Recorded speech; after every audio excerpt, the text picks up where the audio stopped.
La nouvelle est tombée ce jeudi 30 mars 2023. Didier Deschamps a annoncé via un communiqué avoir déposé plainte la veille contre pour diffamation, à l'encontre d'un célèbre journaliste sportif, Daniel Riolo. En effet, il lui reproche ses propos tenus dans l'émission l'Afterfoot, diffusée sur RMC. L'avocate du sélectionneur des Bleus, Isabelle Weckstein a indiqué que Didier Deschamps n'a aucun problème avec la critique, même acerbe, mais là, il est attaqué sur sa probité, son honnêteté.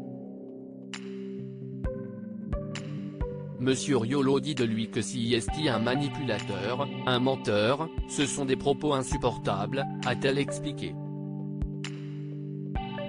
La défense de Didier Deschamps dénonce également un acharnement permanent, de la part de Daniel Riolo, contre le patron de l'équipe de France. Il faut dire que depuis des mois, le compagnon de Géraldine Maillet est assez violent dans ses critiques contre Didier Deschamps. Il avait notamment critiqué le comportement du sélectionneur des Bleus lorsque Karim Benzema avait quitté la Coupe du Monde au Qatar, sur blessure. Deschamps nous a menti de A à Z, mais le mensonge est quelque chose qu'il manie parfaitement, avait-il estimé à l'époque.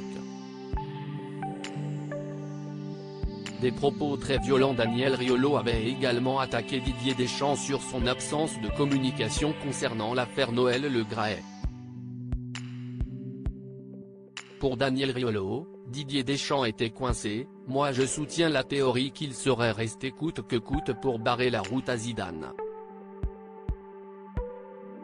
Il aurait souffert terriblement de voir Zidane lui succéder. Contrairement à la légende, ils ne sont pas amis. Je pense que, Noël Le Graët, ancien président de la fédération, est le pantin de Deschamps. Si t'étais un joueur petit et juste un porteur d'eau, personne n'y peut rien. Contente-toi de ce que tu as eu sans déverser la haine sur les autres.